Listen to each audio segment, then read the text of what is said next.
Thirikari nĩ yanĩrĩire kweheria igoti rĩa gĩcunjĩ kĩa 16 harĩ igana gĩa thogora wa mũgate kĩrĩa kĩrendekithio nĩ ndereti ya watho wa kĩgĩna wa mwaka ũyũ ũrĩa ũratemanio bunge-inĩ mĩaraho ya ũmũthĩ. Ũhoro ũyũ wanĩrĩirio nĩ mũikarĩri gĩtĩ wa kamĩtĩ ya kĩgĩna ya bunge Kuria Kĩmani, kũrĩa ona igoti rĩa gĩcunjĩ kĩa 2.5 harĩ igana kĩrĩa kĩrendekithĩtio kũgathĩkĩrwo thogora wa ngari onarĩo nĩ rĩteanĩirio, na ona igoti rĩa gĩcunjĩ kĩa 10 harĩ igana kĩrĩa kĩragathĩkĩtwo nduthi onakĩo nĩ gĩteanĩirio.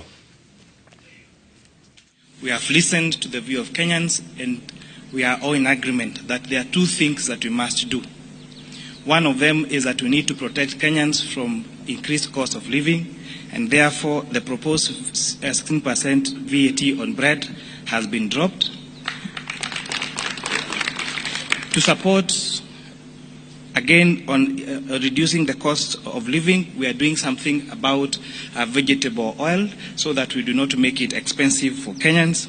In as much as we agree that there is need to have money allocated to maintain our roads, and those people that are using our road more and causing TNA on our roads should contribute more towards fixing those roads.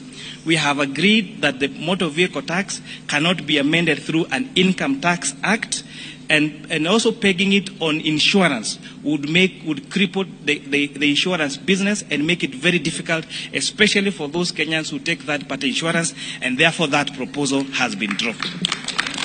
There is no reason why we must import a complete finished motorcycle from China. So we are putting excise duty on the one that is imported, but the ones that are made here locally, those are exempted. And it's also important to mention, to protect the vulnerable and those people at the bottom of the pyramid, the eco levy on tires has been exempted on motorcycles, on bicycles, and on wheelchairs.